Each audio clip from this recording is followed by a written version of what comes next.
Welcome back to GameStar TV, ladies and gentlemen, kids, young, old, whatever you identify as. Well, it's 2017.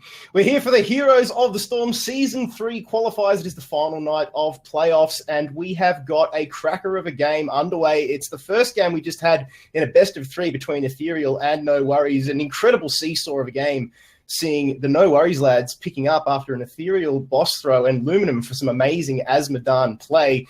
But that's not it, because we've got game number 2. So without further ado, I'm going to pass you back over to your casters, Skimmy and Ben.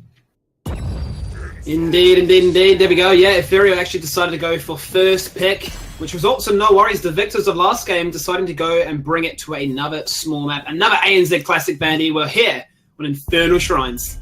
I love this map. It's just so fun. It's fun to play. It's fun to watch. It's almost like reformed Dragonshire, but Dragonshire's back in the rotation, so I don't have to be reminiscent too much, right?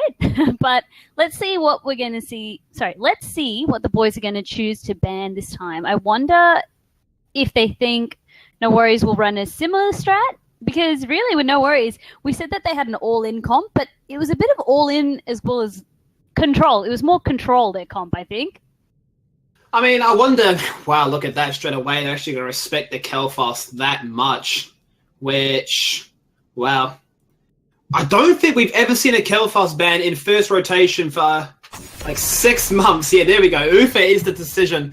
I was going to say, do they really think the Kelfast was that scary? But Ufa is going to be locked in here. Diva, another good map for her. Arguably even better than the one we just saw before. I'd like to see Ethereal do something different here. I mean, we've seen both times when they've been on stream, they tried to go for these Asmodan, almost like late-game scaling comps. And one split-second decision, like a boss pit call, if you can't get it in time, the game falls to pieces.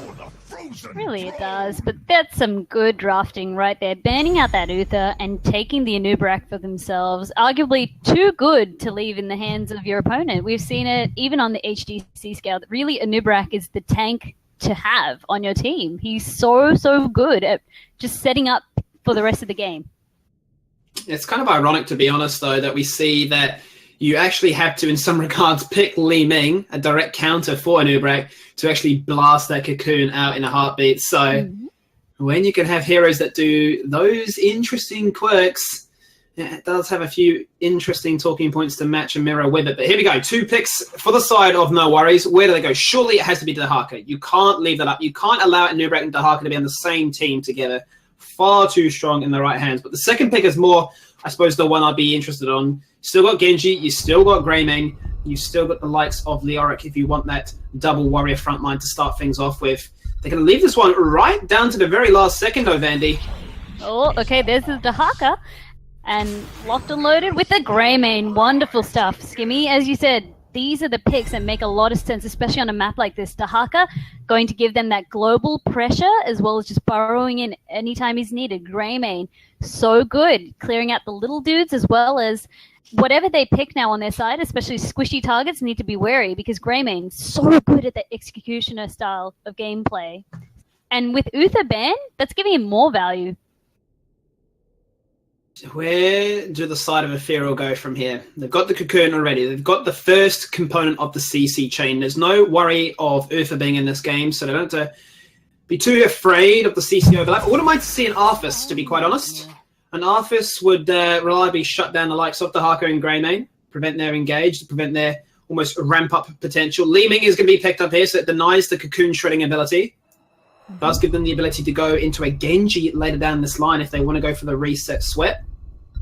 5 seconds left on the clock. There's some good synergy if they were to pick up that Genji. Ooh. But picking a healer nice and early. So Oriel, already she has a bit of a battery, and we'll say half a battery with Li Ming, because she'll get lots of burst damage. But does this mean that they're posturing on something like a Valor to be the battery, or an Illidan to be something with a lot of consistent damage coming out to really make that Oriel shine? Well, I mean, right now they have a rechargeable battery that's at 50% with the Li Ming. So they need to fight them in for a little bit longer before they can decide to get some reliable heals across. I mean, yeah, especially if you're No Worries right now, you're thinking, okay, is it Lunara? Is it Nazebo? Or is it the more common picks, say, Valor and Gul'dan? Where would they fit into the fold of things? Gul'dan is a reliable counter to the likes of Greymane. Can definitely shut him down with a good Horrify. So that's where I'd be banking No Worries decide to go for a more standard variation on this. But I mean, even there, sort of running through the numbers, crunching the spreadsheets, thinking, what are they doing? Oriel this early? So questionable. Yeah, it could just be a comfort pick at the end of the day. I mean, I've seen a lot of people where they're like, no, we must have the Oriel because we've got a Valor. But realistically, you go that for the battery, but another healer or another support's going to do just as well. So it doesn't always have to be like the holy pairings as we always put so much emphasis on. It's the most well-performing matchup, I guess. But in terms of bans, we're seeing a Falstad ban. No-brainer, removing the global from the hands of Team Ethereal. But what are Ethereal going to ban out? So they've already got the Dahaka. They've got their Grey main.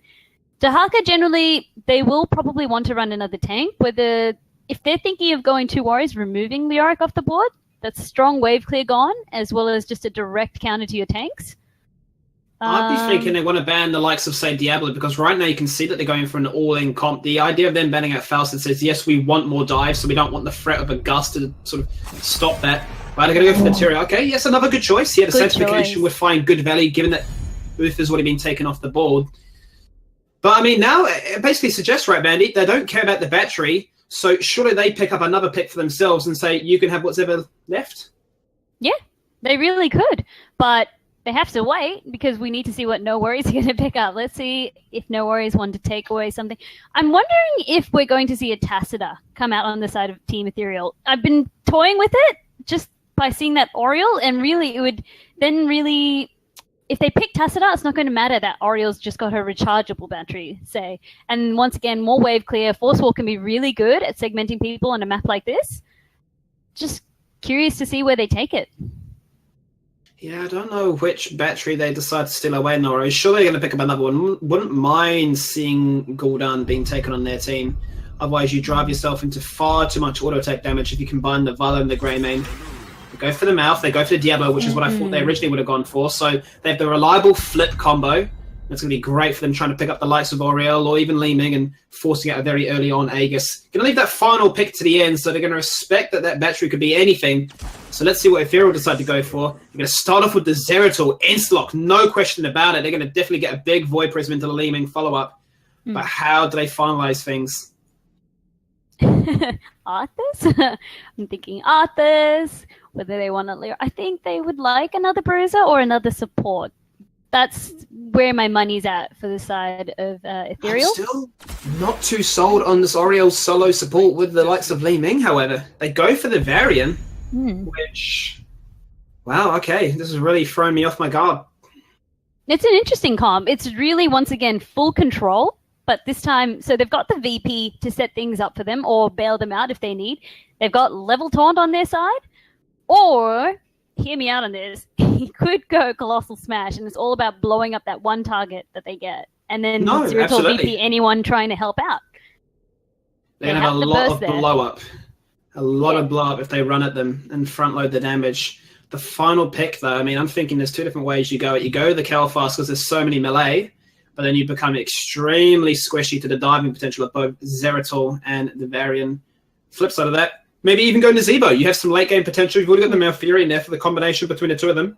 That's what I was thinking. Something that then pairs again quite nicely with that Diablo Malfurion, because it'll be flip into root. Greymane can then pounce on that person, but if they have another person going in with him, it's almost a guaranteed kill, or forcing out an Aegis.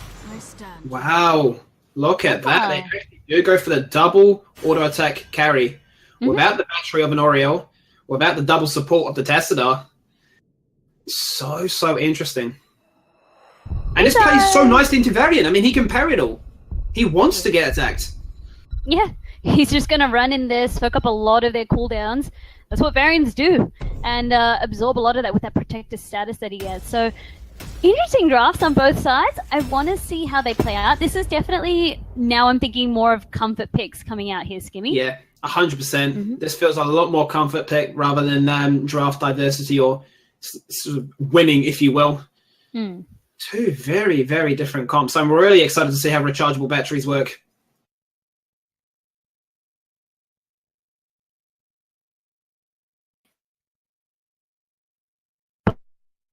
mixes out. We have seen No Worries with the first map under their belts. Let's see now if Ethereal... It was snatched from under Ethereal's nose, so let's see if Ethereal can bring it back. They're going to be hungry for it. Well, they have to be. This is the final week of playoffs. It's do or die. Currently, No Worries with the 1-0 lead, looking to make it a clean 2-0 on the night, establish themselves as the top team in that top 3. And let's introduce this team on the left-hand side. Currently 1-0 down. This is Team Ethereal. Chrysometer leading the charge as Varian. Aluminum on Oriel. Zeratul played by Touch Me. Anubrek by Sarah Lee. And Greatness looking to bring some greatness on Liming. And on the red side, we've got Team No Worries, Leica playing Dahaka, Moondruid on Malfurion, Tommy on Valor, Ultivian playing Greymane, and Jesmez on Diablo. The early game potential of No Worries, once again, is insane. I would love to see them just go for the all-in fight. Get some kills, set the tone, get the message out there. You play late game comps, both domes, and... well, there's no boss this time, so there's no chance of either team throwing. Pretty much. There is no boss, so both teams will be relieved of that. Perhaps that's why they opted for this map. One can speculate, right? The psychological factors. Luminum's in an aggressive position. I mean, he could get pounced upon by Jesmez. You can see the flank from Touch Me. The big Dragon Tent, and that's already first blood. Once again, a repeat of last game. The tank goes down in a heartbeat. Chrysometer, not much he can do at level 1. I tell you what, he wishes he could shield wall, but he can't. And both tanks, both frontliners from Ethereal, down sub 1 minute.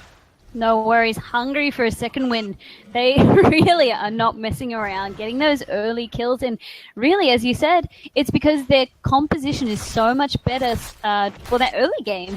Like we saw the drag go out. Varian is a setting duck. Yes, he gets a minor power spike at level 4 by getting the parry with the protected status, but it's really level taunt, as we've coined it, where he hits his power spike. I really don't know if it's going to be level taunt or not, though. I mean, where's the reliable taunt target? Sure, they can do a combination between that and Li Ming, but you're putting so much of your emphasis on Li Ming to carry this game, and if Li Ming can't pop off, then I tell you what, this game is going to be a very slow and almost dreary one for them. Which is not something that we want to see, Skimmy. So let's focus on the positive, and let's have a look at some of the talents coming out. I'm just seeing if anything's out of the norm. I mean, Li Ming going power hungry makes sense. Not a lot of spell damage on the side of No Worries. Scouting drone opted in by Malfurion, getting the vision. Small map like this, it's you want that, Skimmy. Vision is key. Ideal to make sure you can actually spot out that Zeratul gank, which would be a big reason why that was picked up as opposed to the Moonburn. Yep. Given that he is now basically a Boomkin. Oh yes, a Boomkin, and I love Moondruid, always playing the Malfurion. It's just so true to his name, essentially. He's cosplaying. Yeah, essentially so. And Valor, by picking up Punishment, already indicating that multi-shot build will be favored this game, so getting a lot of bleed out. Big root in the choke point right there. You can see Leica's already forced that fight. He's come on down, making it a 5v4. Can they find the advantage? Right now they are finding the advantage in terms of these skeletal defenders. They've got 33-8, only Zeratul now rocking up. They don't have the early game though, so just give it up. In my eyes, just soak. You're not going to win this one. You're going to lose far more potentially. Sterling with a beautiful burrow charge in, but gets locked up. 2 kills snapped up in an instance. The early game power of double AD carry. Oh, Luminum picks up a kill as he retreats on out, so he does get the trade, but a 3-for-1, and that's the power of No Worries.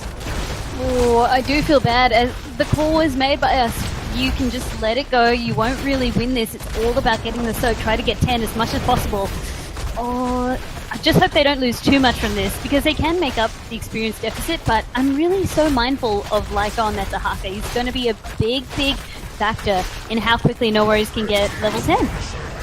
Given that their comp doesn't really pop off until level 10, would have loved to have seen, even as well, because they have no global, that Touch Me just stayed in that top lane, pushed that, punished that the Dahaka went down, and they would have then kept within equal level differences, because they know that they're going to lose at the early game. They know that they're going to lose the Punisher, and that's going to result in a 1-level lead, as you can see right now, but it could have potentially been 7 apiece. So trade has been happening, and No Worries will gladly take that advantage. Oh, look at this. Look at this invade as well. Once you start getting ahead, they know the power of their composition, and that's why they're not afraid to play so aggressively, invading on the side. of Ethereal, and they're saying if you want another fight, you're probably going to lose it, and they're right. And they can afford to do so, and this is what well-versed teams at that matter should definitely be aware of, is what are their conditions and what are their opponents looking to try and achieve. And right now they seem to have it clocked onto a heartbeat. They can smash out these mercs, they can definitely look to scrap in between lanes, and they want to punch on and abuse everything they can before level 10. Not to mention, I mean, once they hit 10 themselves, sure, they will get stronger, but level 10 mid-game is really the emphasis of Thera right now, and much like we saw on Tomb of the Spider Queen, let's try and keep that level deficit not too far away. Oh, pretty much. With the last game, it was much closer in terms of the experience that we saw. We do need to see Ethereal now getting picks, so I love this by Touch Me. If he can pick up the kill on Tommy, wonderful. That's it. Get those picks, because you are a Zeratul. That's exactly what you can do. You can wait for the rotates to happen and pick them off, especially someone as squishy as a Valor, even Malfurion making good targets. And that's the punishment if you're left to your own devices. I tell you what, a rogue in the dark will pick those kills all day of the week, and gladly so. The trade-off was the rest of No Worries did go for the Shaman camp, so that's going to go and push the top lane, which there is no reliable global to clear. As we've already mentioned, this next shrine is active in the mid lane. It's going to be a frozen Punisher, not the weakest, but not the strongest, sitting pretty in the middle of the pack. And it seems to be that the response was, we need to mirror that, pick up our own Shamans. But for the meantime, Leica's going to sit in that top lane. He's going to look to try and neutralize that. Yep, pretty much. That's all I was going to say. With Leica, he's sitting up top, making sure that he won't burrow in until 10 is acquired. You can stall out on these... I'm going to cut myself off. Oh, wow, look at the damage across there on Ultivian. A bit of a disjointed engage. The burrow charge followed by the ult from the backline really hitting Ultivian hard, but there goes the dive potential, and that is the scariness of the Diablo Pet Pump. Straight away, gone in a heartbeat. Ultimates have been unlocked by the side of No Worries, and 2 Ren Vengeance charges will secure the deal. Tommy looking for the triple. He secures it. The Hungering Arrow finds its stomach, and they get the kills. They abuse the advantage. And once again, they're in a really good spot. They are. I really love that. So I was saying Leica's going to sit up top until 10 can happen. But once we saw Ultivian drop to 1 bar, that was the call for Leica to come in. He did not want them to lose the team fight, not so close to 10, because that would have given weight to Ethereal. Ethereal could have then gotten more kills, perhaps. The resets for Leeming are so deadly. They really needed... It's No Worries understanding the comp, understanding what they need to do, how they can deny Ethereal best. Well, they're going to take it one step further, Bandy. They're going to leave those skulls at 39, and they're going to go straight away for these Merc camps. They want to make sure that this game is really a foreshadowing of what could have been. And, wow, Leica, he literally absorbed 3 members' damage. And he said, okay, shrugged it off.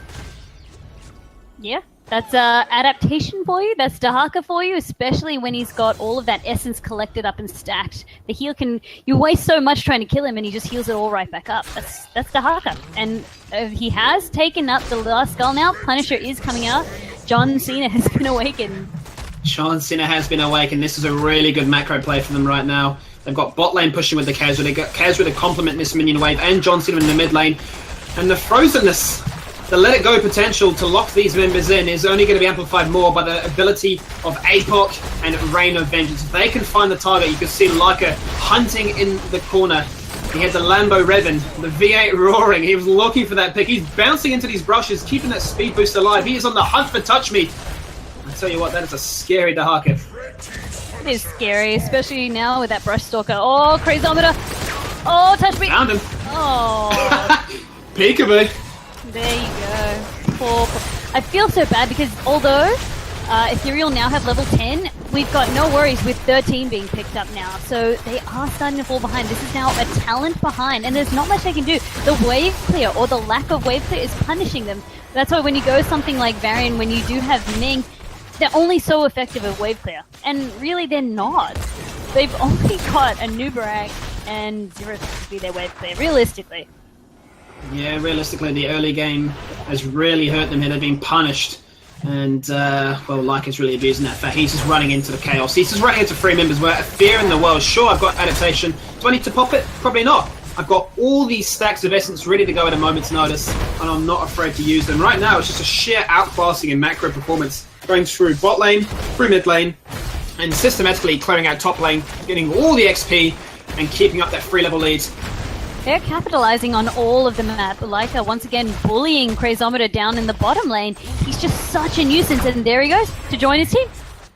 Look at that. But I love that. Forcing out 4v5. Actually, it's still a 4v4. The Cocoon coming out there. Going to look to try and collapse onto a target if they can find it. VP in the backline interrupting all the greatness of damage. But here comes Lyco. Vroom, vroom, vroom. Looking for the kill. APOC is going to time. Oh, just slight seconds afterwards that Aegis expired.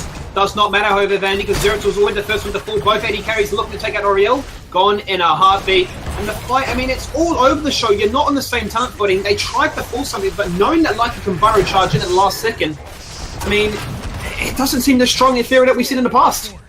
Yeah, I mean, I saw Crazometer stalling Leica's burrow as well, to the point where he had to cast it again, so he didn't get in there instantly, but it didn't matter. And I mean, what's really hindering them, I'm seeing Luminum, he is generally dying with a full hope bar, but he knows once he casts that hope, it's going to take a couple seconds for it to come back. It comes back in bursts, as we've said. So once it's used, if Greatness's cooldowns are up, I mean, it's bad luck. You're not going to get a lot of hope there. You have to go in a Sacred Sweep to get any, and that's dangerous. We talk about a bit of philosophy of actually playing Heroes of the Storm, and right now you can see that there's a difference between reactive and proactive, and right now No Worries are the epiphany. The epitome, really. The epiphany. I'll tell you what, they could be an epiphany too, but yeah, the epitome of proactive play right now. They are controlling the map, dictating where Ethereal go to. They've got the Shaman now capped in the top lane, going to get insane amount of value, which single-handedly could take down the keep. If another big team fight happens here and they push and leave it uncontested, that is insane. But you can see that VP is up in 15 seconds. They need to try and find some value. It's not going to be enough because John Cena is going to spawn once again. They just collapse on towards a Nubrak, gone before he can even use the Cocoon. Gone before he can achieve anything. Skirmish is happening all over the show. Touch me on the flank, saying nope, not today. Pops in his goblin and gets straight the hell out of there. Triple kill picked up by No Worries. Can they find more? VP onto his own teammate. They're surely trying now, Vandy. They're surely giving up. I think that was just pure panic. He thought Greatness maybe had not yet. I don't know what was going on there, but I just feel bad. I think it's going to be enough for No Worries to push through. With the way they've been dictating this game, they've got 16 now, another talent, big power spike, and only now we're starting to see Ethereal pick up 13.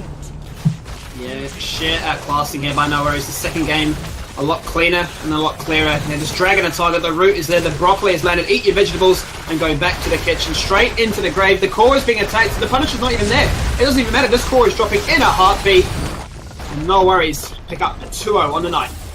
Oh, GG. I mean, that one was... Well, it was over in a heartbeat, Skimmy. As we said, we could not see... It's actually... Yeah, we just could not see...